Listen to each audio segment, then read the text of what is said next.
I will give a brief introduction about the madam. The very first point is, particularly the young girls are here, what you all can learn from this madam is to follow the passion.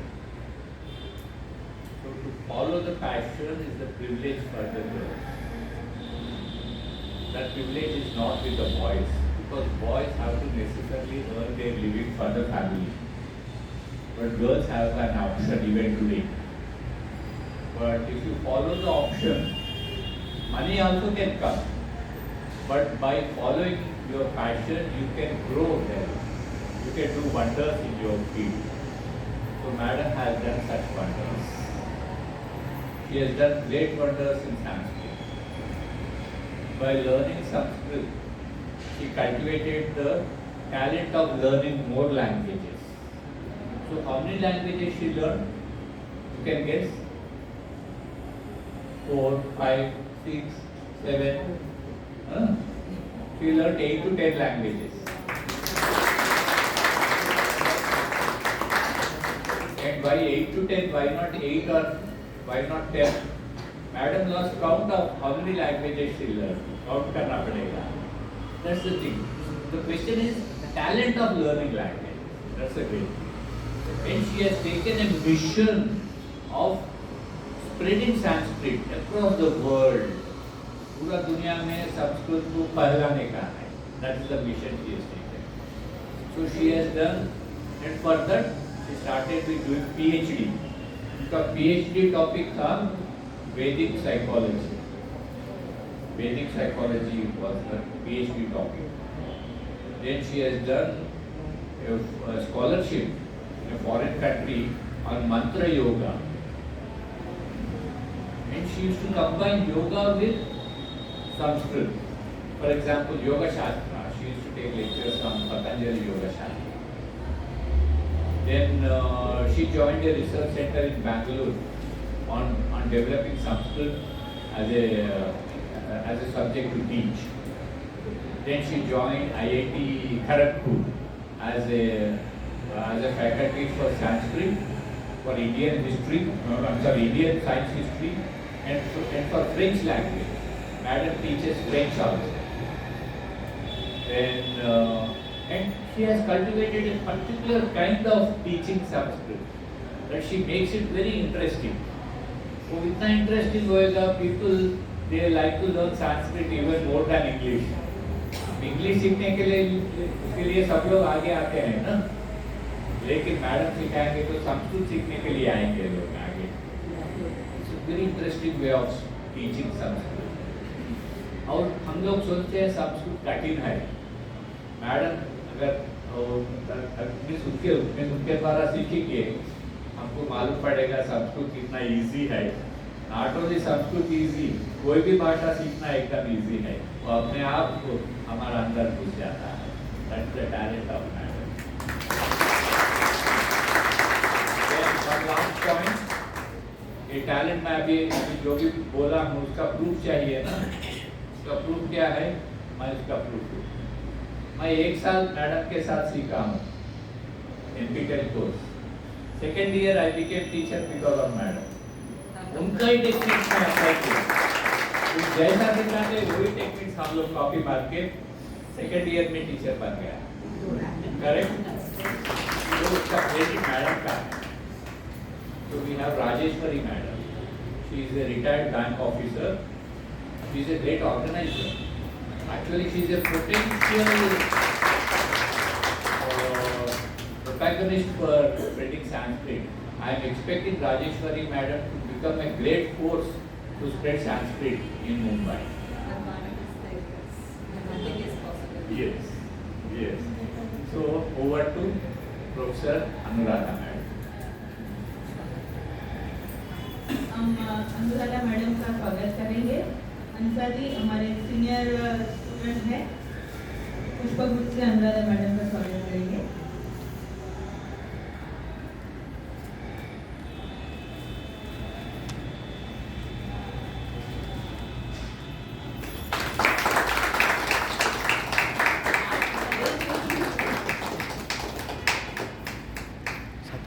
Sir का स्वागत करेंगे हमारे senior Sundarlal जी।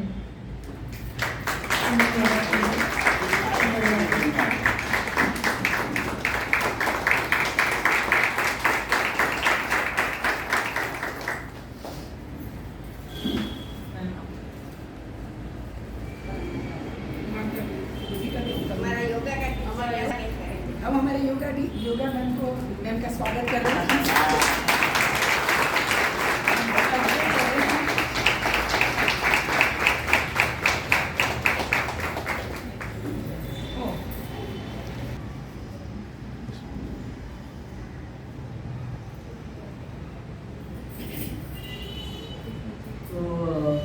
नमस्ते और बहुत बहुत धन्यवाद दीपिका जी को मुझे यहाँ पे आमंत्रण करने के लिए कि आपको मैं थोड़ा सा अपने अनुभव के आधार पर थोड़ा सा मैं कुछ संबोधन करूँ और आप जो कर रहे हो उसके लिए और थोड़ा उत्साह बढ़ाने का एक अवसर मुझे यहाँ पे मिल रहा है।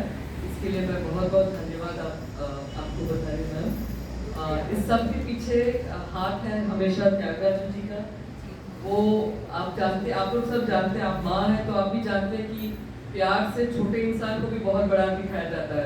तो इनका मेरे प्रति जो थोड़ा सा स्नेह और आदर है उससे बहुत कुछ बता देते हैं, जिससे छोटे इंसान भी लगता है कि इतना बड़ी है वो, बट अभी भी वहीं पे छोटी जगह पे हैं हम। और वो छोटे छोटे कोशिश से जितना हो सकता है हम प्रयास करते हैं, क्योंकि मेरे ख्याल से मेरा ये विश्वास है कि हम हर इंसान में अगर, जैसे हमारे मंत्री जी प्रधानमंत्री जी बोलते हैं, हर इंसान अगर एक कदम आगे बढ़ाता है तो देश 1 करोड़ मतलब 1 बिलियन कदम आगे चलता है। मेरे ख्याल से हम अगर अपने ज़िंदगी में भी वो एक कदम आगे ले सके ठीक रास्ते पर, वो ठीक रास्ता इम्पोर्टेंट होता है। वो जानना पहला बहुत सौभाग्य की बात होता है कि क्योंकि हमें मालूम भी नहीं है कि वो रास्ता कहाँ पे है। तो वो रास्ता समझना, तो वो उसको मार्गदर्शन अगर कोई कर पाए तो वैसा किसी को मिलना पहला, फिर उस पर चल सकना, ये सारा बहुत ही भगवान का कृपा होता है कि हम उसको आगे ले जा सकते हैं। तो इसलिए बहुत धन्यवाद। और राजेश्वरी माँ भी आई है, बहुत रूप से हमारा संस्कृत का संबंध है। तो आप देख रहे हैं कैसे संस्कृत सूत्र हम सबको एक तरह बांध कर रखा है। संस्कृत का सुवर्ण सूत्र, गोल्डन थ्रेड ना संस्कृत, हमको बहुत सदस्यों से, पीढ़ियों से ये सूत्र इस देश को एक साथ एक संस्कृति के छत्र छाया में बांध के रखा है। तो आज का जो विषय है वो है कि संस्कृत योग। मैं संस्कृत योग क्यों बोल रही हूँ, और फिर हम जो योग करते हैं उसमें संस्कृत का क्या स्थान है, और संस्कृत का खुद का एक योग के तरह एक साधन कैसे बन सकता है, इसके बारे में मैं थोड़ा आपसे बात करने का कोशिश करूँगी। तो मेरी हिंदी के जो भूल है थोड़ा माफ़ कीजिए, क्योंकि मेरा मातृभाषा बंगाली है और हमारी बंगाली में बहुत इंटरेस्टिंग है। बंगाली में हमारा कोई लिंग भेद नहीं होता है, हम बंगाली में सब एक ही है। तो हिंदी में तो हर कुछ में ये लिंग वो लिंग चलता रहता है, तो कभी कभी वो फिर नहीं निकल जाता। तो anyway, तो शुरू करने के पहले जैसे हम हमेशा करते हैं, हमारा जो भी कभी प्रस्तावना हो तो एक मंगलाचरण से शुरू करते हैं। तो हम जस्ट यहाँ पे 3 बार ओम का साथ बोलेंगे, इसके बाद में आगे जाएंगे। ओम के लिए भी मैं जस्ट एक आपको बता दूं जल्दी इसके बारे में, क्योंकि हम जो ओम करते हैं, ओम के बारे में हमारे शास्त्रों में बहुत बोला गया है। ओम ऑलमोस्ट हमारे क्या बोलते हैं कि सब ज्ञान जो है वो ओम में है। वो बोलते हैं, योग सूत्र में बोला गया है कि आप ये कोशिश करो, वो कोशिश करो, साधना कोशिश करो, ध्यान कोशिश करो, सब कोशिश करो। अगर वो कुछ नहीं हुआ, आप कुछ नहीं कर पा रहे हो, आप ओम करो, ओम से आपको मिल जाएगा आपको जो पाना है। तो इतना शक्ति है इस स्वर में, मगर इसको हम अगर थोड़ा सा समझे तो फिर हम उसका जब इस्तेमाल करते हैं या उसका हम अभ्यास करते हैं तो उसके जो गुण है हम और भी महत्वपूर्ण रूप से उसका अनुभव कर पाएंगे। तो जो दो शब्द बोल के हम एक साथ वो करेंगे। जो ओम का पहला स्वर है वो आ है। तो आ संस्कृत वर्णमालाओं का प्रथम अक्षर है, इसलिए श्री कृष्ण बोलते हैं गीता में कि अक्षरों का पहला स्वर मैं हूँ, अकार हूँ मैं। तो अक्षरों में मैं अकार हूँ। तो हमारा और जो हमारा कंठ व्यवस्था है, हमारा जो ध्वनि कोश है, उसका प्रथम स्थान जिससे ध्वनि निकलता है वो हमारा कंठ है। तो अकार यहाँ से आता है और उकार हमारा ओष्ठ का अंतिम स्वर है। तो अ और उ जब हम उच्चारण करते हैं और जब हम अ से उ तक जाते हैं, जैसे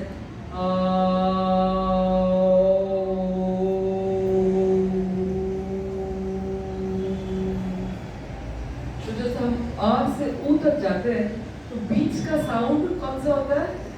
ओ होता है, राइट? तो अगर आपके पास एक धागा हो और आपको सबसे मैक्सिमम वाइब्रेशन चाहिए उस धागे का, अब कहाँ पे उसको प्लग करोगे? कहाँ पे खींचोगे आप? बीच में, राइट? तो अब जब बीच में खींचोगे तब आपको मैक्सिमम एम्प्लीफिकेशन आएगा, मैक्सिमम वाइब्रेशन आपको मिलेगा वहाँ पे। तो हम जब ओ करते हैं तब हमारा ये ध्वनि कोश का जो मैक्सिमम वाइब्रेशनल ये क्या बोलते हैं एम्पलीट्यूड हो सकता है, वो हमको मिलेगा ओ साउंड से। और जब हम करते हैं तब लगता है कि सारा साउंड अपने में क्या एक समेट लेता है। जी, सबको समेट लेता है। तो ओम का जब हम करते हैं तब वो ये ध्वनि कोश का मैक्सिमम साउंड वाइब्रेशन को बढ़ाता है और करने से वो उसको पूरा अपने में समेट लेता है। तो और इसका खासियत क्या है? ये जो हमारा ध्वनि कोश है, ये विश्व के सारे साउंड्स यहाँ से हम कर सकते हैं। विश्व के जो ध्वनि है, मनुष्य में ये हमारा ध्वनि कोश एकमात्र साधन है जहाँ से ये साउंड्स निकल सकते हैं। तो विश्व के सारे सृष्टि के हर साउंड इस रेंज में आपको मिल जाएगा। तो हम जब ओ करते हैं वो सबसे ज्यादा न्यूट्रल मैक्सिमम वाइब्रेशनल साउंड वो करेगा। ओके, और उसको जब हम करते हैं तब वो पूरा उसको मोस्ट पीसफुली दिखाता है। So basically we get the maximum potential vibrational frequency of the sound pronouncing of the O and with the तो इसलिए हम 3 बार जब ओम करेंगे, हम एक बार आउम करेंगे, उसके बाद ओम करेंगे और तीसरा बार फिर से आउम करेंगे।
सबसे पुरानी जो ग्रंथ है वो वेद है, और वेदों का जो भाषा है वो संस्कृत है।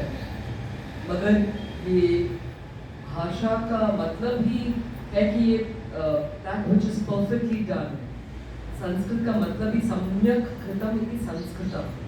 इसका हर क्या बोलते हैं, हर अंश, इस भाषा का हर अंश में ये परफेक्शन दिखता है, और इसलिए इस भाषा को संस्कृत बोला गया है। और ये इतना इम्पोर्टेंट है कि हम जब इंसान के तौर से हम जब योग करना शुरू करते हैं, हमारे मन में कई आइडियाज होते हैं कि हम योग क्यों करें पहले। तो अगर मैं आपको ये प्रश्न पूछूं, मैं शायद अभी आपको कभी कभी प्रश्न भी पूछ सकती हूँ, ताकि जो प्रस्तुत करना है वो ज़्यादा थोड़ा और भी अर्थपूर्ण हो। तो जब मैं पूछूं कि हम योग क्यों करते हैं जिंदगी में, योग करने का कारण क्या है, आप लोग क्यों योग करने आए हैं, बताइए। शारीरिक और मानसिक स्वस्थता। शारीरिक और मानसिक स्वस्थता, जी। फ्लेक्सिबिलिटी ऑफ बॉडी, बिल्कुल बिल्कुल। मानसिक शांति, बिल्कुल बिल्कुल। तो हम देख रहे हैं कि एक शारीरिक कुछ करने से उससे मानसिक भी लाभ हो रहा है। एग्जैक्टली। और तो योग शब्द का अर्थ भी आप जानते हैं ना, कि योग जो शब्द है वो युज धातु से आता है। युज मतलब जोड़ना, और जोड़ना तो प्रश्न है क्या जोड़ना। तो एक तो है, आपने जैसे बोला कि शरीर को मन से जोड़ना, हमारे जो भावनाएं हैं भावनाओं से जोड़ना, भावना और मन को जोड़ना। मन के से ज़्यादा भी हमारा एक समझ है कि हमें हमारा जो आध्यात्मिक सत्य है उसके साथ जोड़ना। तो बेसिकली हमको बहुत स्तरों में हमारे जो अंश है, हमारा जैसे एक शारीरिक अंश है वो अन्नमय कोश जो बोलते हैं, फिर एक प्राणमय कोश है, हमारा मनोमय कोश है, विज्ञानमय कोश है, और आध्यात्मिक कोश है। इनके बारे में आप जानते हैं ना, जो हमारा जो पंचकोश है, ये जो पंचकोश है इनको जोड़ने का एक बहुत महत्वपूर्ण कार्य है योग का। और दूसरा है जो हम अपने को सीमित मानते हैं और हमारा जो क्षमता है वो असीमित है, इन दोनों को जोड़ना भी योग का काम है। कि हमारा जो अंतर में जो वास्तविक शक्ति है उसको बाहर लाने का जो कार्य है वो योग का कार्य है। तो एक मैं छोटा सा एक क्या बोलते हैं, एक अभ्यास करवाऊंगी, एक छोटा सा एक्सरसाइज करवाऊंगी। उसके बाद मैं संस्कृत में ज़्यादा जाकर आपको समझाऊंगी कि ये लिंक कैसे हो रहा है। तो एक है कि आप अगर आपका हाथ देखें तो आपको क्या दिखता है? रेखा दिखता है, रंग दिखता है, एक्सेट्रा एक्सेट्रा। अभी सोचिए कि आपकी आंखों के सामने आपने एक्सरे लेंस पहना है, तो क्या दिखेगा? क्या दिखेगा? हड्डी दिखेगी। अगर आपको सिर्फ हड्डी दिखता है तो आप क्या मेहंदी लगाएंगे हाथ में? अभी सोचिए कि ऐसे कोई परिस्थिति हो गया कि आपके आंखों के सामने हमेशा सिर्फ एक्सरे लेंस है, आप क्या फिर हाथ में मेहंदी लगाएंगे? नहीं लगाएंगे ना। अभी तो ये सोचिए कि हमारा नजरिया जैसा बदल रहा है, हमारा एक ही चीज हम देख रहे हैं, हमें कुछ और नहीं देख रहे हैं, उसी हाथ को देख रहे हैं। बट आंखों के सामने जो नजरिया है वो जब बदल जाता है तब हम जिस चीज के साथ व्यवहार कर रहे हैं उसके साथ व्यवहार बदल जाता है। तो नजरियों के ऊपर बहुत कुछ मैटर करता है। तो अभी सोचिए कि आपके आंखों के सामने बहुत पावरफुल एक माइक्रोस्कोपिक लेंस है, तो आप फिर क्या देखेंगे? सेल्स देखेंगे। और भी अगर पावरफुल हो तो सेल्स के अंदर भी अगर आप देख सकोगे तो अणु तक जाओगे आप। हमारे पास यहाँ पे वो बाबा रिसर्च सेंटर से है, तो अणु शक्ति नगर है आपके पास। तो वो पावरफुल लेंस से अगर आप देखेंगे तो हम क्या देखेंगे? एटम्स देखेंगे। और भी अगर पावरफुल हो तो क्या देखेंगे? इलेक्ट्रॉन्स। उस और भी ज्यादा जाए तो फाइनली आप देखेंगे कि एक्चुअली एनर्जी है। करेक्ट? हाँ, तो अभी मैं आपको चाहती हूँ कि आप थोड़ा एक बार आंख बंद करके आप सोचिए कि आप जो देख रहे हैं वहां पे पूरा एनर्जी है आपके हाथ के जगह। तो फिर जब आप वो एनर्जी को देखेंगे तब आपको क्या महसूस होगा? हम हाथ ही देख रहे हैं, मगर हाथ और टेबल का कोई डिफरेंस होगा था? डिफरेंस है? जब आप एनर्जी लेवल पर देख रहे हैं कोई आप फर्क दिखेगा कि ये मेरा हाथ है, ये टेबल है? नहीं दिखेगा ना। ये फोन है, कोई दिखेगा डिफरेंस? कुछ डिफरेंस नहीं दिखेगा क्योंकि सब एनर्जी है। तो बात ये है कि हमारा हाथ में एक लेवल पर वो एनर्जी है, एक लेवल पर वो चमड़ा है, एक लेवल पर वो हड्डी है, सब नजरिया पर डिपेंड करता है। तो हमारे जो ब्रह्म ऋषि लोग थे उनको ये समझ में आया कि सबके पीछे वो एक एनर्जी सत्य है, ऊर्जा सत्य सबसे बड़ा सत्य है, और उसको जब हम स्थूल सूक्ष्म सत्य में वो सबसे बड़ा सत्य है। एक ही टाइम में है वो सत्य, ऐसे नहीं है कि मेरा हाथ सर गया और कुछ हो गया है। बट अगर मैं यहाँ पे प्लग करती हूँ कि मैं अभी वो क्वांटम लेंस में बोलती हूँ, अगर मैं एनर्जी लेंस देख रही हूँ तो मुझे एनर्जी दिखेगा, अगर मैं मेरा इंद्रियों का लेंस डालूंगी तो हाथ दिखेगा, एक्सरे लेंस डालूंगी तो हड्डी दिखेंगे, बट सत्य एक ही है, बट दृष्टि अलग हो जाता है, और अलग अलग दृष्टि से हमारा रिश्ता अलग हो जाता है। तो जब उन्होंने बोला एकम सद विप्रा बहुधा वदंती, मतलब एक ही सत्य है, जो हमारा जो नजरिया है उसके कारण से हमको अलग अलग दिख रहा है क्योंकि हम इंद्रियों के आधार पर व्यवहार करते हैं। बट अगर ये इंद्रियां हट जाते हैं और हमको वो शक्ति का लेंस दिखता है तो हम देखेंगे कि सब असली में एक ही है। ना तब फर्क है इंसान का या जानवर का, ना फर्क है लिंग भेद कोई नहीं होगा, ना मत भेद होगा, ना वय भेद होगा, कोई भी भेद नहीं होगा अगर हम वो धारण कर सकते हैं। तो इस सब का साथ संस्कृत का क्या संबंध है, आप ये सोच रहे होंगे। तो जब हमारे ऋषि मुनियों अपने ध्यान में उनको ये बहुत जल्दी समझ में आया कि असल में सत्य जो है वो हमारे नजरिया पर डिपेंड करता है, हमारा जो दृष्टि है उस पर बहुत कुछ डिपेंड कर रहा है। तो उन्होंने ये प्रश्न पूछा है कि क्या हम जगत को बिना कोई लेंस देख सकते हैं? क्या हम जगत को जैसा है वैसा ही देख सकते हैं? और इसको उनको समझ में आया कि हमारे जो दृष्टि है उसके सामने बहुत सारे हमारे चिंतन विचार के कंडीशनिंग्स बहुत सारे हैं। उसको धीरे धीरे धीरे धीरे हटाते हटाते वो एक स्तर पर आए जहाँ पे वो साक्षात उनको क्या बोलते हैं, सृष्टि से ही जवाब आने लगे। और ये वो जब उच्चारण किया तब वो वेद के हिसाब से मंत्र रूप में वो उच्चारित हुए। तो ये जब वो मंत्र हिसाब से उन्होंने बोला है तब जो साउंड्स उन्होंने सुना वो ऑटोमेटिकली अपने वो ध्वनि कोश से निकलकर मंत्र रूप में वो व्यक्तित हुए। तो वहां पे जब हम संस्कृत में बोलते हैं 4 लेवल्स ऑफ स्पीच, वाक के 4 स्तर है। पहला स्तर है परा, परा मतलब जो बियॉन्ड द माइंड है। फिर है पश्यंती, तो ऋषि लोग ने जब वो साउंड को देखा कि अच्छा वो सत्य है, फिर परा वो है पश्यंती। फिर उन्होंने उसको एक्सप्रेस करने के पहले वो उनके सिस्टम में वो ट्रांसलेशन हुआ, वो है मध्यमा। फिर वैखरी, वैखरी जब उन्होंने बोला तब वो बहुत ही शुद्ध स्थान, उच्चारण के स्थान से वो बाहर आया। तो जो संस्कृत का जो वर्णमाला है वो बहुत ही अपने ध्वनि कोश में हर जगह से उच्चारण का निकलता है।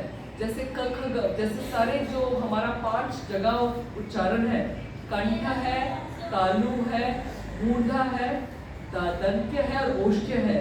तो हम जब संस्कृत का वर्णमाला ही बोलते हैं ना, तो हम एक बार वो बता सकते तो आ जैसे वो यहाँ से आ रहा है कंठ से, ई तालु, उ मूर्धा, आई मीन ओष्ठ्य, फिर र मूर्धा, ल दंत्य। तो 5 जगह हो गए। हर स्वर का ह्रस्व, दीर्घ और प्लुत 3 बीट का है, क्योंकि वो समझे कि साउंड ही है, उसका ड्यूरेशन भी मैटर करता है। तो ड्यूरेशन के ऊपर भी इफेक्ट चेंज होता है। अगर मैंने क बोला और या अ बोला और या आ बोला, इसका जो वाइब्रेशनल इफेक्ट होता है उस पर बहुत अलग अलग प्रभाव होता है इंसान पर। मैं यहाँ पे एक एक्सपेरिमेंट करवाऊंगी आप सबसे। आप सब आंख बंद कीजिए और आप जस्ट साउंड आ साउंड को बताइए, फ्री आ साउंड उच्चारण कीजिए। और मैं चाह रही हूँ कि आप देखिए कि जब आप आ साउंड करते हैं तब आपको शरीर में आप ये आ साउंड को कैसा एक्सप्रेस करेंगे, आपको कौन सा हाथ का मूवमेंट करने का मन करता है ऑटोमेटिकली, आपको समझ में आया ना? तो आप आंख बंद करके आ साउंड कीजिए और आपके शरीर को इसको इस साउंड को कैसे आप दिखाएंगे वो आप कोशिश कीजिए। Right, so close your eyes and allow your body to express the experience of the sound uh.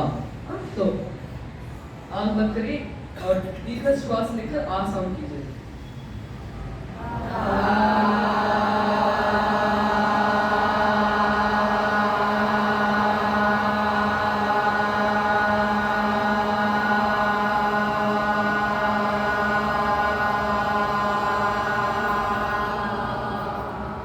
Okay, तो मैं चाह रही हूँ कि आप लोगों ने अभी भी नहीं समझा एग्जैक्टली क्या था वो। मैं चाहती हूँ कि आप अपने हाथ के साथ एक्सप्रेस कीजिए कि ये आ साउंड को आप कैसे दिखाएंगे। आ साउंड आपके हाथ को यूज करके ये साउंड को आपको दिखाना है, फ्रीली दिखाना है। हाँ, आप आंख बंद करके रहिएगा, नहीं तो आप एक नहीं आप नहीं नहीं नहीं नहीं नहीं, नहीं आप कोई इन्फ्लुएंस मत कीजिए। हाँ नहीं आप हाँ आप और आ साउंड को देखकर आप जस्ट खुद के शरीर में देखिए कि मैं जब आ कर रही हूँ या कर रहा हूँ, मुझे शरीर में ये कैसे दिखाना है, कैसे मेरा हाथ कहाँ जा रहा है, कैसे मुझको ये साउंड दिखाना है, ये आपको दिखाना है। ठीक है, और आप फ्रीज कीजिए, फिर हम ओपन करके आंख खोल के देखेंगे कि लोगों को कैसे दिखा रहा है। ठीक है, बट आंख बंद करके करना है पहले। ओके, चलिए आंख बंद कीजिए सर। Okay, ready, start.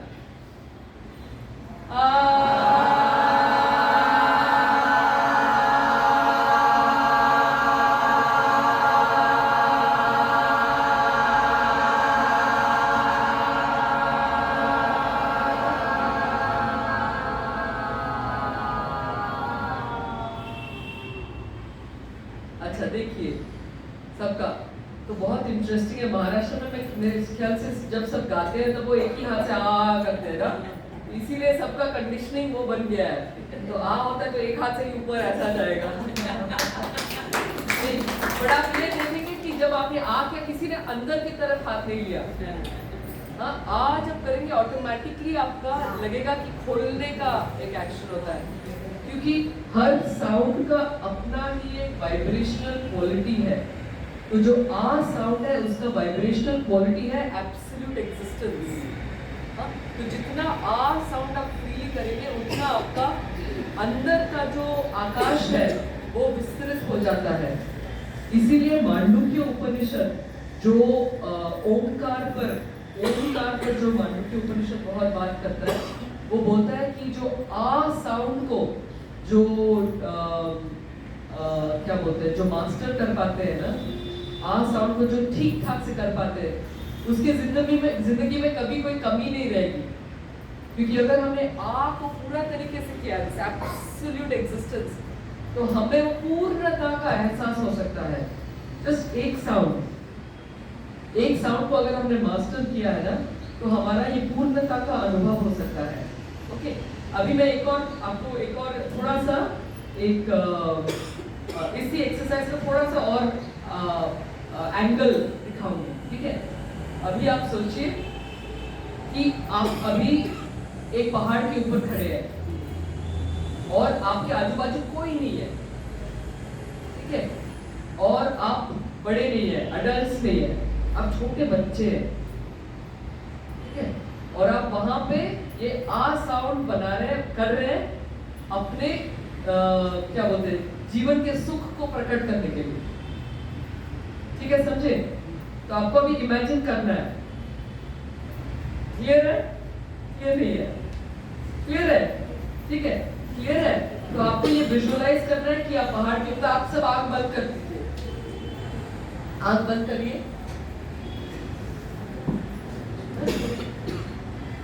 आंख बंद करिए, सब आंख बंद करिए और विजुअलाइज कीजिए कि आपके आसपास कोई नहीं है। आप पहाड़ के ऊपर हैं, अकेले हैं, आप बड़े नहीं, आप छोटे बच्चे हैं जो अपना जिंदगी की खुशी को एक्सप्रेस करने के लिए ये आ साउंड कर रहे हैं, ठीक है?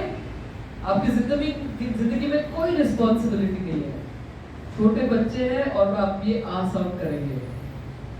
अभी आप, मैं 3 काउंट करूंगी और ये आ साउंड कीजिए और जस्ट नोटिस कीजिए कि कोई डिफरेंस है कि नहीं। 1 2 3।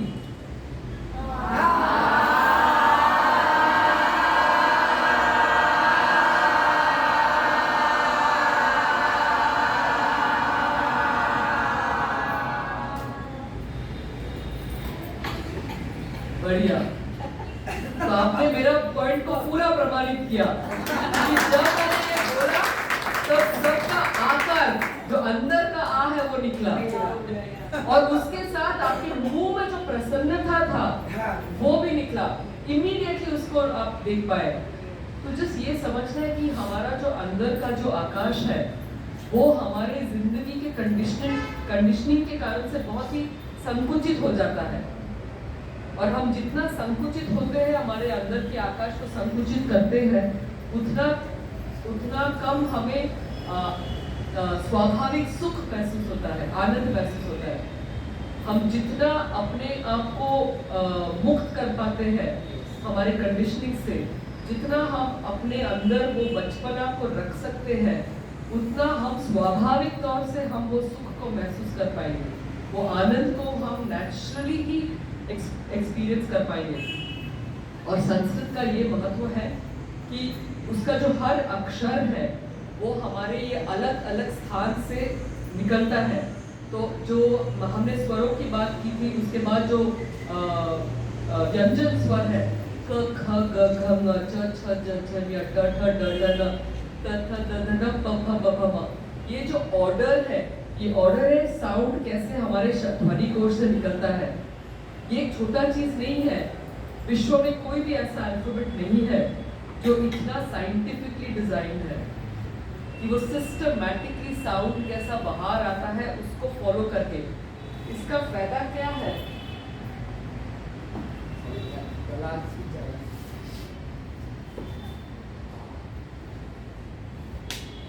इसका फायदा क्या है? इसका फायदा ये है कि अगर जैसे कि मैं एक और आपको एग्जांपल दूंगी और उसके साथ आप कंपेयर कर पाओगे। तो आंग्ल भाषा, इंग्लिश जो है, इंग्लिश में ट साउंड नहीं है, उनका सिर्फ ट है, टुमारो, ट उनका नहीं है, तो वो शांति बोल नहीं पाते, वो शांति बोलते हैं।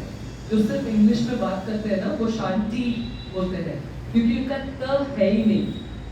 तो उसका मतलब कि उनका ये दंत्य स्पर्श नहीं होता है कभी भाषा के आधार पर, क्योंकि उनका जिह्वा ने कभी भी वो मूवमेंट नहीं किया है। तो इसका तात्पर्य क्या है कि हम जब बात करते हैं और हमारा जिह्वा का अलग अलग जगह स्पर्श हो रहा है, वो हमारे मस्तिष्क में भी, ब्रेन में भी अलग अलग पॉइंट्स को टच करता है। तो जब हम संस्कृत में बात करते हैं या हमारे मातृभाषाओं में बात करते हैं जो संस्कृत वर्णमाला पर ही आधारित है, तो हमारा सिस्टमैटिकली ब्रेन में अलग अलग जगह में स्पर्शन होता है और वो स्पर्शन होने का बहुत लाभ है। एक लाभ है कि ब्रेन के हर पार्ट हमारा शरीर के साथ जुड़ा हुआ है, तो हमारे शरीर में अलग अलग पॉइंट्स एक्टिवेट होते हैं जस्ट स्पर्श के कारण से। हमारे जो अलग अलग चक्र स्थान है, वो चक्र के स्थान भी हमारे संस्कृत वर्णमाला से जुड़ित है। तो संस्कृत में वो बोलते हैं कि 50 मंत्र पुरुषों के बारे में जब बोलते हैं तो 50 स्वर गुने जाते हैं, काउंट किए जाते हैं। तो यहाँ पे जो पहला 16 स्वर है वो हमारे कंठ में होते हैं, तो कंठ विशुद्ध चक्र हमारे कंठ में है। नेक्स्ट 12 हमारा हृदय स्थान में है। नेक्स्ट 10 जो दश है वो हमारे मणिपुर चक्र के साथ है। नेक्स्ट 6 हमारे स्वादिष्ठान में है और नेक्स्ट 4 हमारे मूलाधार में है। और फाइनली 2 हम और क्षम आज्ञा में जाते हैं। तो हम जब संस्कृत का वर्णमाला बोलते हैं तब हमें सर्किट वाइज नीचे जाते हैं, ऐसे स्पाइरल जैसे, और लास्ट में ऊर्जा की तरह हम आज्ञा चक्र में आते हैं। तो बुद्धिस्ट प्रैक्टिस है जहाँ पे वो बोलते हैं कि सिर्फ संस्कृत का वर्णमाला बोलने से ही हम स्वास्थ्य का पालन कर सकते हैं। सिर्फ संस्कृत के अक्षर वर्णमाला के उच्चारण के आधार पर ही, क्योंकि हमारा वो एनर्जी सर्किटिंग होता है। तो जब हम बोलते हैं कि संस्कृत में जब मंत्र वगैरह बोलते हैं तब हमको उच्चारण की तरफ थोड़ा सा ध्यान देना पड़ता है। ये एक सांस्कृतिक या कोई ब्राह्मणिकल चीज नहीं है। ये समझना है कि अगर हम अलग अलग साउंड्स बोलते हैं तो हमारा नर्वस सर्किटिंग अलग हो रहा है, चक्र सर्किटिंग अलग हो रहा है। तो अगर हमको एग्जैक्ट इफेक्ट चाहिए तो हम जितना प्रिसाइजली कर पाते हैं उतना हमको वो इफेक्ट आने वाला है, ठीक है। तो इसीलिए संस्कृत का जो उच्चारण है वो बहुत इम्पोर्टेंट है। द्वितीय चीज है कि हमारे जिंदगी में सबसे इम्पोर्टेंट चीज क्या है, वो क्या है जो है और हम है, अगर वो नहीं है तो हम नहीं है, वो क्या है? करेक्ट। मगर आप लोग योगा कर रहे हैं इसलिए आप उसके बारे में जागरूक है, बट साधारण तौर से हम उसके बारे में नहीं सोचते। हम कितने बार श्वास ले रहे हैं, कैसे श्वास ले रहे हैं, कितना गंभीर है, इसके बारे में हम नॉर्मली साधारण तौर से नहीं सोचते हैं, मगर ये सबसे ज्यादा महत्वपूर्ण है। तो हमारे सब भाषाओं की मातृभाषा माता संस्कृत है। संस्कृत में हर स्वर का, हर अक्षर के उच्चारण में हमको सोचना पड़ेगा हम कितना श्वास दे रहे हैं, वो अल्प प्राण है या महाप्राण है। इसका फायदा क्या है? इसका फायदा ये है कि हम जब उसके बारे में सोच रहे हैं तब हमारा एक ये नेचुरल प्राणायाम जैसा हो जाता है कि हम कितना, हम क बोल रहे हैं या ख बोल रहे हैं, ग बोल रहे हैं या ख बोल रहे हैं, फिर कौन सा नकार बोल रहे हैं। ये जो हम बहुत केयरफुली हर अक्षर के पीछे कितना प्राण शक्ति दे रहे हैं, ये जो संस्कृत के हर अक्षर के उच्चारण में है, ये एक नेचुरल प्राणायाम जैसा होता है। तो बिना समझे ही हम अगर संस्कृत मंत्र बोलते हैं या संस्कृत श्लोक पढ़ते हैं या ये कर रहे हैं, हमें ये नेचुरल प्राणायाम जैसा करते हैं। तो एक उन्होंने ओहायो में महर्षि इंस्टीट्यूट है, वहाँ पे उन्होंने एक्सपेरिमेंट किया।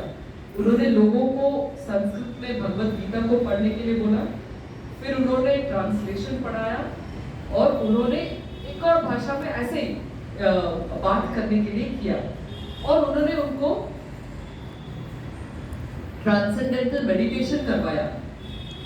और उनको ये देखना था कि जब इंसान गीता पढ़, मतलब संस्कृत में कुछ बोल रहा है, आधुनिक भाषा में बोल रहा है और ध्यान कर रहा है, उसके शरीर पर क्या कोई इफेक्ट है, कोई डिफरेंस है। तो उन्होंने देखा कि जब इंसान संस्कृत पढ़ रहा है और ध्यान कर रहा है तब उनका स्किन रेजिस्टेंस बढ़ जाता है, उनका जो मन में एक अल्फा कोहेरेंस बोल के है वो शक्ति बढ़ जाता है, तो शांति के तरफ जाता है। तो संस्कृत का खासियत उन्होंने ये बोला, उन्होंने बोला कि हम जब ध्यान करते हैं तब आंख बंद करके हमको वो इफेक्ट पाते हैं हम, मगर संस्कृत में जागृत अवस्था में बात करते करते आपको वही बेनिफिट्स मिल रहे हैं जो आपको आंख बंद करके संस्कृत जो ध्यान करने का ये मिलता है। तो उन्होंने ये दिखाया कि संस्कृत का जो उच्चारण है उसमें बहुत ही हमारा शारीरिक बेनिफिट है, क्योंकि श्वास पर कंट्रोल है तो मानसिक बेनिफिट है, और मानसिक बेनिफिट हो तो फिर वो जिंदगी में हर प्राण पर अगर हमारा थोड़ा काबू हो जाता है ना, तो बहुत कुछ पर उसका एक बेनिफिट हो सकता है। तो एक मैं आपको लास्ट एग्जांपल देकर यहीं पे रुक जाऊंगी कि अगर हमारा जो सिस्टम है वो एक रिसीवर जैसा है, करेक्ट, क्योंकि हम भी एनर्जी से ही बने हैं, शरीर के लेवल पर एनर्जी वाइब्रेशंस है, इमोशनल वाइब्रेशंस है, मेंटल वाइब्रेशंस है, सब वाइब्रेशंस ही हैं, करेक्ट। तो हम बाहर से जो वाइब्रेशंस आ रहे हैं वो कैप्चर करते हैं एज रिसीवर्स, और हम जो वाइब्रेशंस करते हैं वो ट्रांसमीटर के तौर से, तो हम रिसीवर भी है, ट्रांसमीटर भी है, ठीक है। तो अभी आपके अगर दो सिग्नल है, दो टावर्स है, एक ट्रांसमीटर है, एक रिसीवर है, और बीच में बहुत स्टॉर्म चल रहा है, आपका सिग्नल कैसा जाएगा?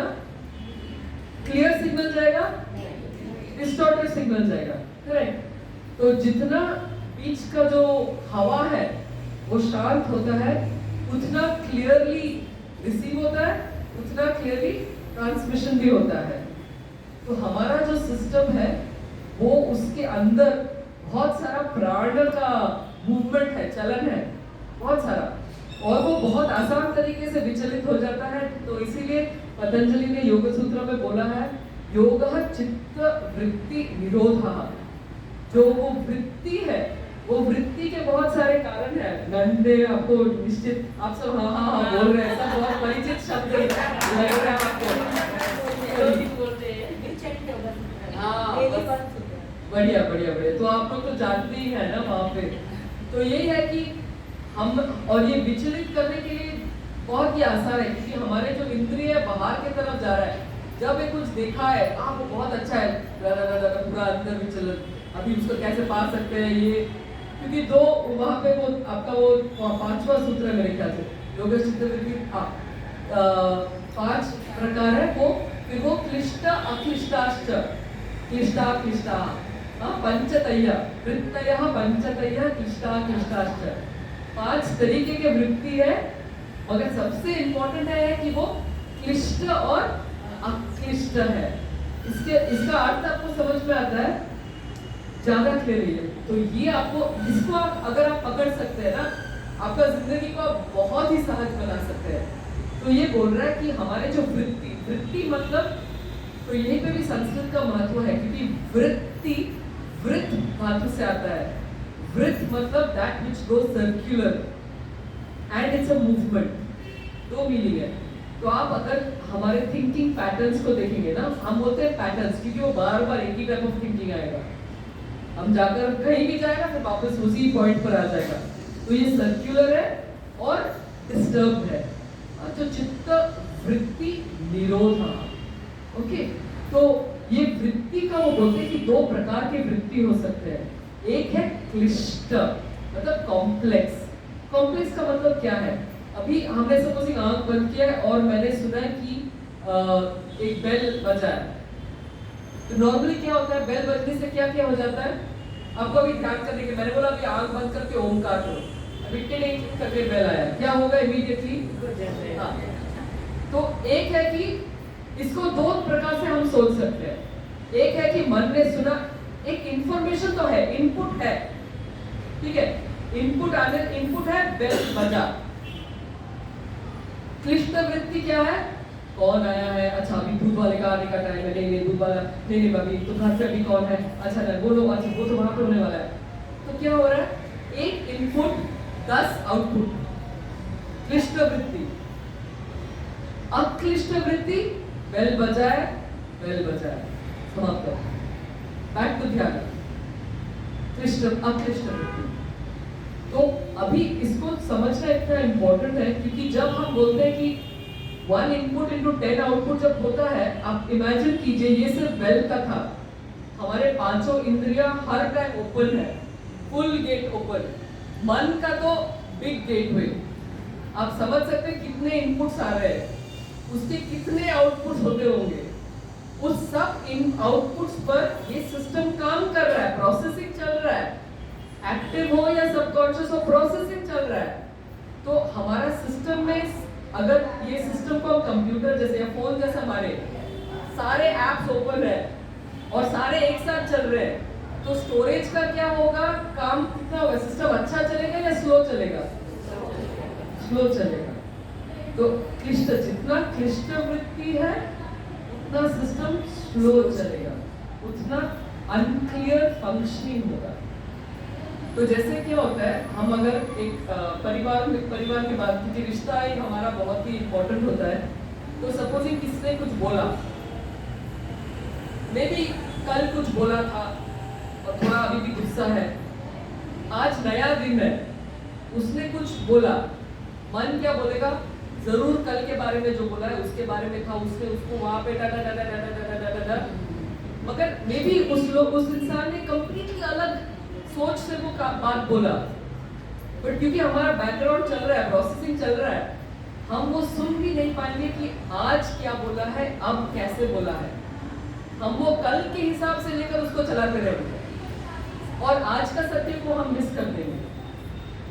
तो ये जो योग सूत्र का बहुत ही इंपॉर्टेंट है, बिफोर पंचवृत्ति को समझने के पहले अगर हम इतना भी समझे कि हमारा सिस्टम जो है वृत्तियों को दो तरीके से चलते हैं, आइदर हम इनपुट्स को क्लिष्ट कर रहे हैं या अक्लिष्ट कर रहे हैं। जितना हम क्लिष्ट से अक्लिष्ट तक लाएंगे उतना ही हमारा मन का जो प्रोसेसिंग स्पेस रहेगा वो ज्यादा रहेगा। अगर स्पेस ज्यादा रहेगा तो जो असल में काम है, जो वास्तविक सत्य है, उसको उस पे हम ध्यान देने का हमारा ज्यादा क्षमता रहेगा। उस पर हम जितना ध्यान दे पाएंगे उतना बेहतर उसका परिणाम मिलेगा। हाँ? तो ये योग सूत्र का बहुत ही संक्षेप में, सूत्र का वही खासियत होता है कि बहुत ही बड़ा बड़ा चीज मतलब दो शब्द में आपको वो समझा पाएंगे। और संस्कृत में क्योंकि हर अक्षर का एक अर्थ है, जैसे आकार का तो पूरा विश्व में आपने समझ लिया है क्या इसमें समेटा हुआ है। तो इसीलिए हम ये देखते हैं कि जितना हम जिंदगी को अक्लिष्ट से अक्लिष्ट तक ला पाए और जितने कॉम्प्लिकेटेड साउंड से हम क्लीन साउंड्स, और उनमें से अगर ओमकार को हम अपना पाए, क्योंकि ओम में सारे साउंड का न्यूट्रल वाइब्रेशन है सबसे ज्यादा। तो इट्स लाइक हमारा जो सिस्टम में इतना सारा झंझा चलता रहता है ना, प्राण शक्ति लाइक सब जगह, तो ट्रांसमिशन स्लो, रिसीवर पुअर। तो हम जितना फोकस ला सकते हैं अपना शुद्ध उच्चारण से, शुद्ध भाव से, एकाग्र मन से जितना हम कर पाते हैं उतना ज्यादा ही हमारा जिंदगी लेजर जैसा बन पाएगा। तो इसीलिए जो ऋषि मुनि है उनका जो फोकस है, वो जो बोलते हैं वो साकार हो जाता है, क्योंकि उनका वो वाक शक्ति बढ़ जाता है। उनका हम जब बात करते हैं हमारे मन में ये चल रहा है, वहां से वो चल रहा है, तो हमारा जो उच्चारण का जो ध्वनि निकल रहा है वो ध्वनि का साउंड जो है बहुत ही डाइल्यूटेड निकलता है। मगर जब ऋषि मुनि बोलते हैं जो, क्योंकि उनका सारा कुछ पूरा फोकस रहता है, तो वो जब कुछ उच्चारण करते हैं वो एक वास्तविक सत्य को साकार करने के लिए उनका वचन होता है। तो इसीलिए अपने आप को हम अगर जितना ज़्यादा शांत कर सके, संस्कृत का फायदा इनफैक्ट एक बहुत इंटरेस्टिंग, मैं ये बोलकर रुक जाऊंगी, एक यूट्यूब में है, मैं मैम के साथ भी वो शेयर करूंगी, एक फॉरेनर बोल रहे हैं, एंटनी मैटेरियल बोल रहे कि उनका मन बहुत ही विचलित रहता था, बहुत ही मतलब डिप्रेसिव लेवल पर उनका मन इतना काम कर रहा था। वो बोल रहे कि मुझे मालूम नहीं था मैं कैसे अपना मन को शांत करूं। फिर उनके कोई गुरु मिले, वहीं के विदेश के कोई गुरु मिले, जिन्होंने उनको बहुत सारे संस्कृत श्लोक वगैरह उच्चारण के लिए बोला। उन्होंने बोला मैं सिर्फ वही करता था और एक दिन मेरा मन पूरा शांत हो गया। तो मैं आपको ये शेयर करूंगी क्योंकि ये सुनने लायक चीज है। तो संस्कृत सिर्फ एक भाषा नहीं है, और हम जो मातृभाषा भी बोलते हैं, इसीलिए हम आंग्ल भाषा प्रयोग कर सकते हैं। आंग्ल भाषा अंतर्राष्ट्रीय भाषा है, मगर हमको इतना समझना बहुत ही जरूरी है कि भाषा हमारा मन को प्रभावित करती है, और भाषा हमारे मन को क्या बोलते हैं, फॉर्मुलेट भी करता है, शेप करता है, उसको रूप देता है। तो हम कौन सा भाषा यूज कर रहे हैं, क्यों यूज कर रहे हैं। सिर्फ सब लोग आंग्ल भाषा, हाँ ठीक है, इंग्लिश, मगर इंग्लिश का फॉर्मेटिंग और हमारे मातृभाषा और संस्कृत का फॉर्मेटिंग पूरा अलग है। तो बच्चों को प्लीज, आप लोग सब माए हैं, बच्चों को आप प्लीज सिर्फ इंग्लिश मत कीजिए। वो उनका जो सारा बहुत प्रकार के शक्ति कम जाएंगे अगर सिर्फ, शायद उनको पैसा मिलेगा, बट ये नहीं है कि हमारे भाषा में करने से कम पैसा है, देखेंगे तो। मगर तो प्लीज एक मेरा बहुत ही विनम्र अनुरोध है कि आप एज माए अपने बच्चों को आप प्लीज अपने मातृभाषा जरूर पढ़ाइए। उनको उस भाषा में बोलने से उनके शरीर अच्छा रहेगा, स्वस्थ रहने का चांसेस हाई है, ठीक है।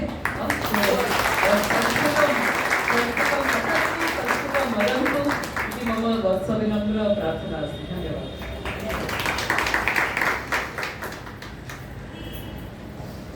Thank you so much.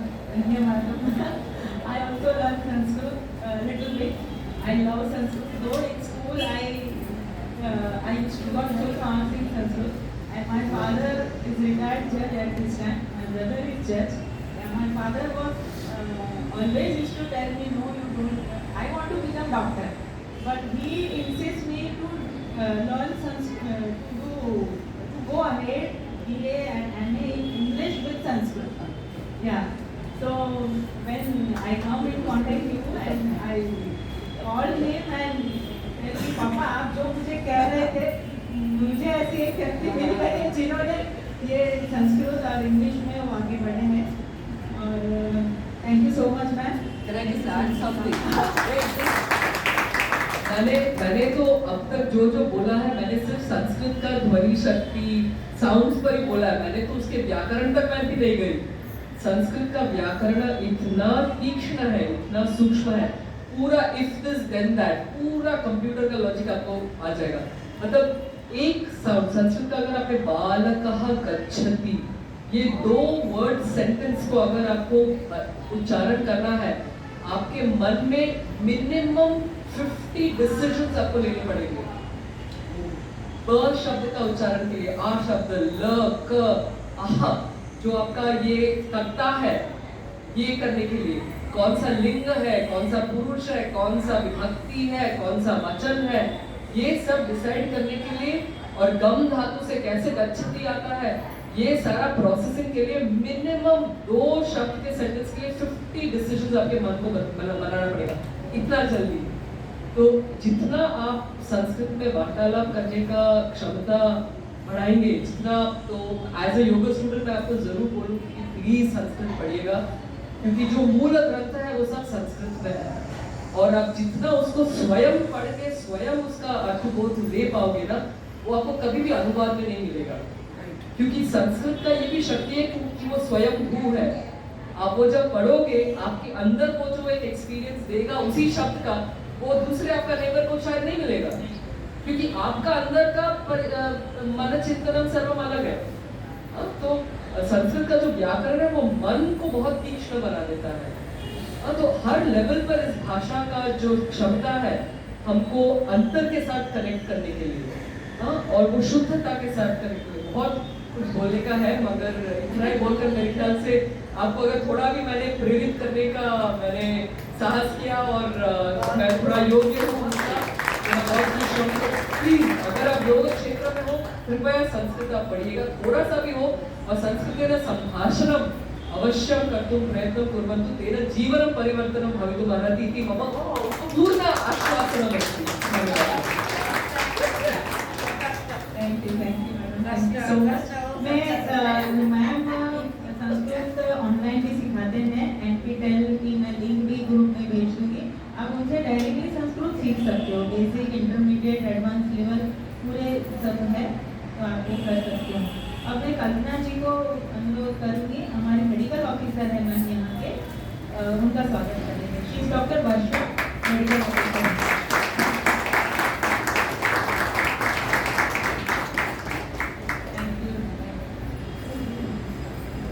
अब मीना बेन हमारे सीनियर यहाँ के स्टूडेंट है, आभार विधि कर लीजिए.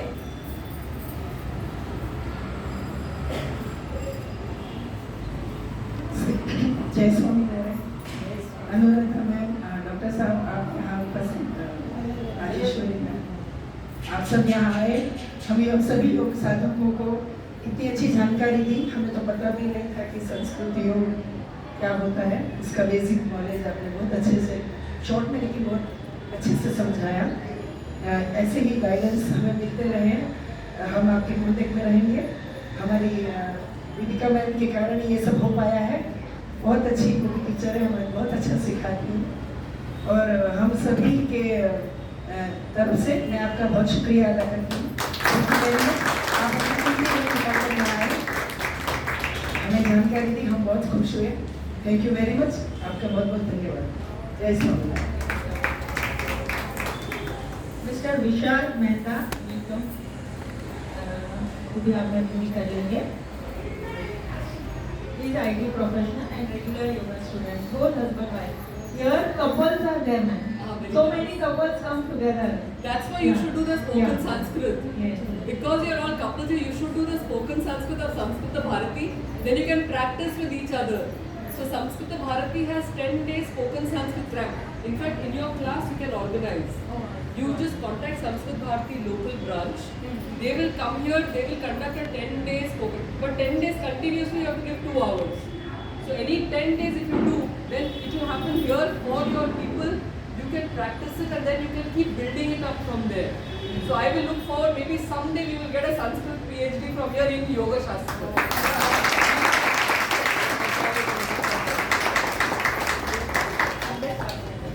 Sambhava Masti. Even housewives and all. I know teachers, I myself have in Pondicherry, there's one Mata only, who started much later. She started much later in her life. She started with a 10 days spoken Sanskrit class. Today she's a PhD in Sanskrit from Pondicherry University. So it is possible, don't underestimate yourselves. But you have to have willpower. Ichha Shakti आवश्यक है इसकी. Ichha Shakti and आदर आवश्यक है. उत्साह आवश्यक अस्ति. But आम वक्तुम शक्नुमिदं. If you do this, जीवनं परिवर्तनं भवति.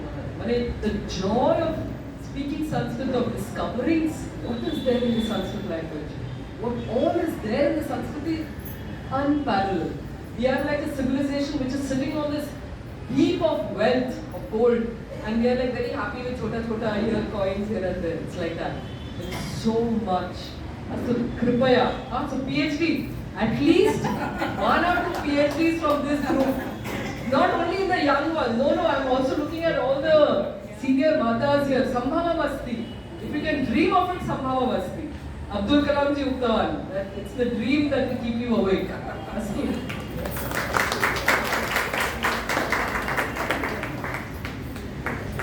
Good morning, and thanks to Anuradha ma'am, Deyakraj sir, and Manitam sir, especially thanks to Deepika ji, जिन्होंने ये सेशन अरेंज करवाया. एल्स हम लोग शायद आपको कभी मिल नहीं पाते और एट द सेम टाइम हम लोग संस्कृत के बारे में इतना जान नहीं पाते. So thanks, special thanks to Maharaj sir. और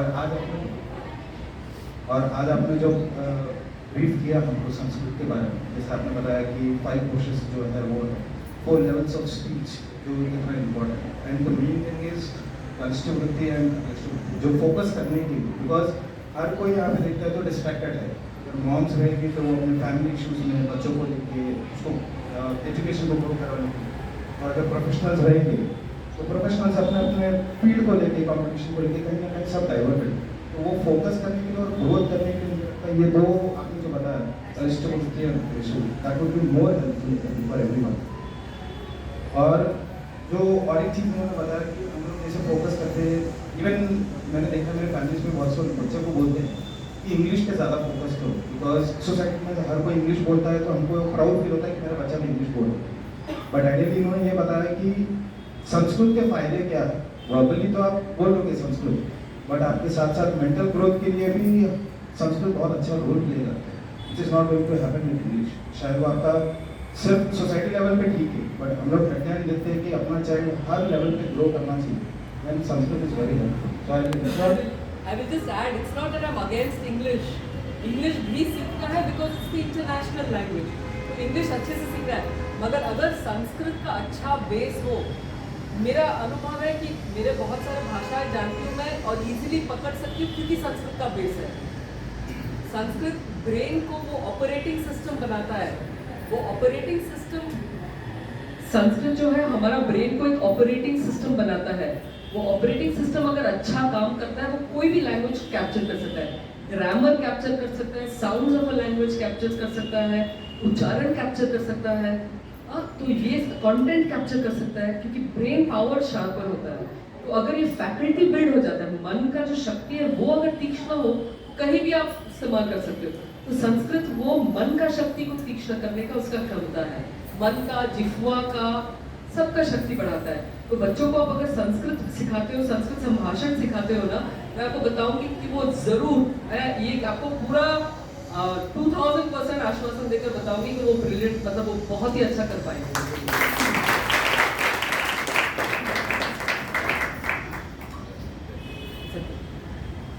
So that's all मैम ने बोला है. So I'll ensure कि मैं मेरी बेटी को संस्कृत पे 100% फोकस कर रहा हूँ.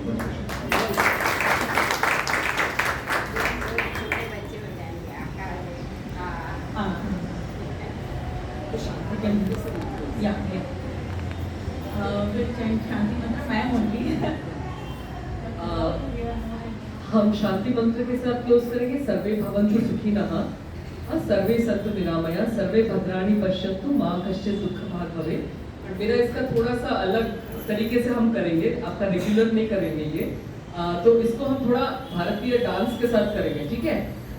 क्यों? क्योंकि हम जब उसको पूरा समझ के करते हैं उसका इफेक्ट और भी अलग होता है, वो इंटेंशन भी पावरफुली ऐड होता है। ये तो मैकेनिकल हो जाता है बहुत। तो यहाँ पे है कि सर्वे, सब लोग करिए सर्वे। हाँ, तो यहाँ पे understand? हाँ, no, it's coming the thing. If I stand, no. नहीं, आप लोग बैठिए रहिए, आप बैठिए। Alright, so it's just that तो सर्वे जब बोल रहे हैं तो भारतीय नृत्य का पहला नियम है जहाँ पे या तो हस्त तथा दृष्टि। तो सर्वे, आप अगर सर्वे बोलोगे तो नहीं चलेगा, राइट? तो आपको सर्वे, हाँ, तो सर्वे भवन्तु, हाँ, तो हो, सब हो, सुखिनः। तो इसका मतलब सुख का लिटरल मीनिंग है excellent space. Sukha means excellent space. Excellent space outside and excellent space inside. Both spaces have to be excellent for us to experience happiness. Okay, so when you do this, you have to experience happiness. Excellent space. Sukhinah.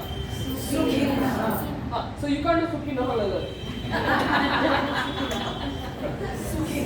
Okay, then Sarve.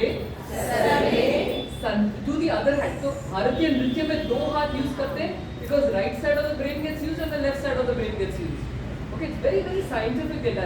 So now the other hand, sarve santu niramayah.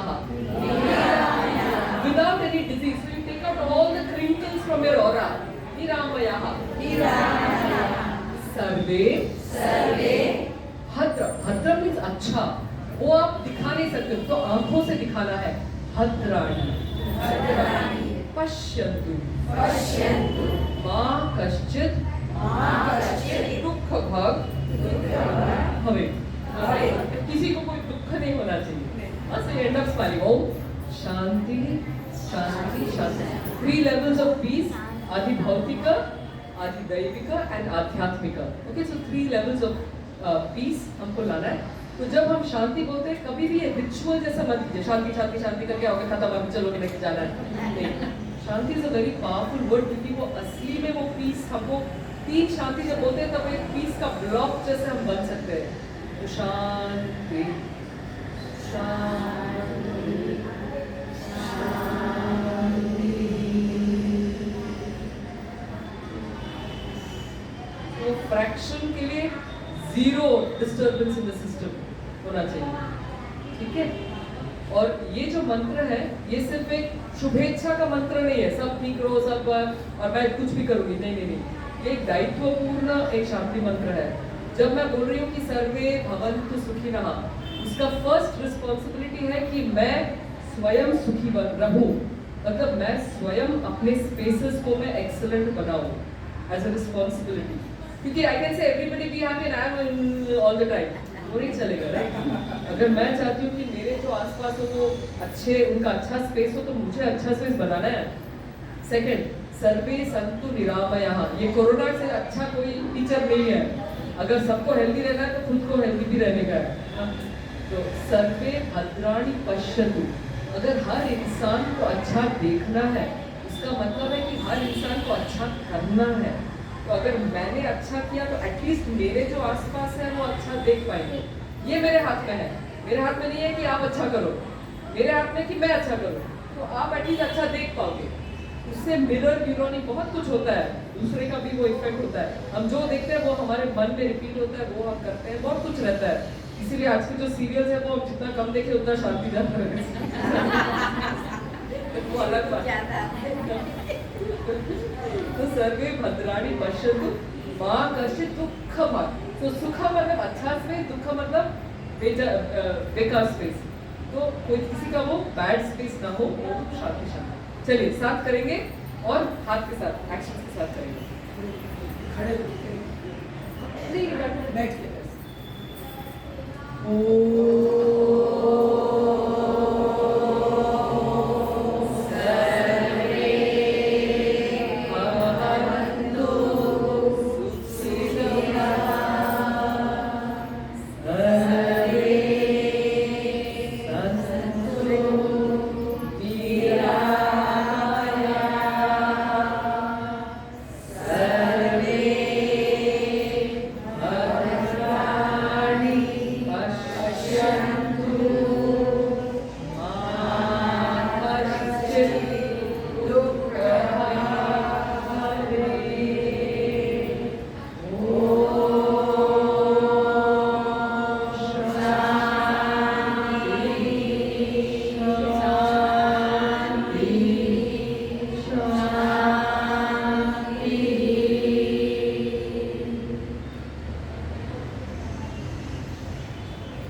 साथ करते हुए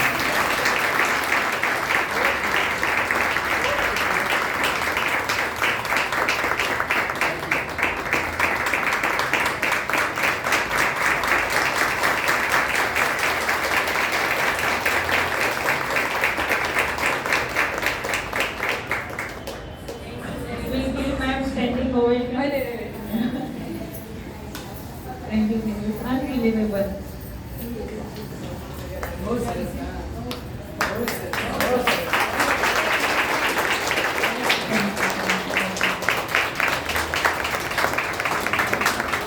आपके time से ज़्यादा भी हो गया तो आप बैठे रहे ऐसा लगता है मैम आपको सुनते ही रहेगा।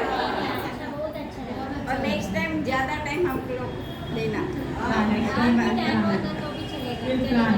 अभी तो जैसे एक सडन विजिट हो गई, नेक्स्ट टाइम विल प्लान, ऐसे प्लान से करेंगे।